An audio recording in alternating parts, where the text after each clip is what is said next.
Yo, next up on the decks, first time in the ACL, can we get some love for DJ Pinch? I'm Pinch. I make dubstep music and I run a couple of dubstep labels, main one being Tectonic. I've been making music since beginning of 2004. Before that I was DJing. I used to DJ jungle and drum and bass mainly, and I kind of got a little bit bored with that end of the music and started flitting around, checking out some other bits and pieces, and in the process fell in love with dubstep around the end of 2003. And at the time there was literally just a handful of releases available, so if you wanted to DJ and you wanted to play for more than 20-30 minutes, you kind of had to have some ammunition of your own. So I just started making beats to play out and to swap with other producers, and luckily was picked up on, and you know, it kind of grew from there really. For me personally, I've had a lot of, I guess you can hear it in a lot of my music, I have a lot of kind of deep techno influences.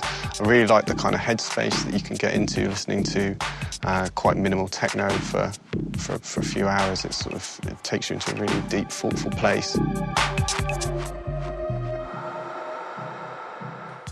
I'm not especially secretive about my production techniques. There's not a lot to shout about really. It's a very simple setup. I have this desk as well, which doesn't get used as much as it should do. It's sitting there looking rather dominating in the room, but you know, I think just it doesn't matter what you use if you're comfortable with it. The first thing you should do is get to know the program and whatever it is you're using to make tunes. You need to get to understand it and get the most out of it. And you know, I think there's too many people who are jumping on getting whatever the latest thing is and they never really explore what they've got. So I think it doesn't really matter as long as you know what you're doing with it. I guess the best thing about this kind of situation for me as an artist and running a label is just a sense of being directly involved in putting stuff out there. I know that sounds like a very simple thing, but you know, it was really exciting for me the first time I heard one of my tunes get played on BBC Radio 1. You know, the feeling of thinking, right, this is something I've done and now it's out there. That's great, you know. I mean, not everyone will like it, but some people will, and I'm always surprised. I'm always quite selfish with my approach to music making. I tend to make it for myself, and it's always nice when other people kind of appreciate what you're doing as well. A kind of strange experience last time I was in Tokyo where someone took me to a random bar, and as I walked in they were playing my album, which I think was really, the odds of that happening were so low, but you know, it just made you think. You know, you do stuff, you make music, and then it goes, you know, people are listening to it and getting vibes off it. I think that's amazing. Yeah.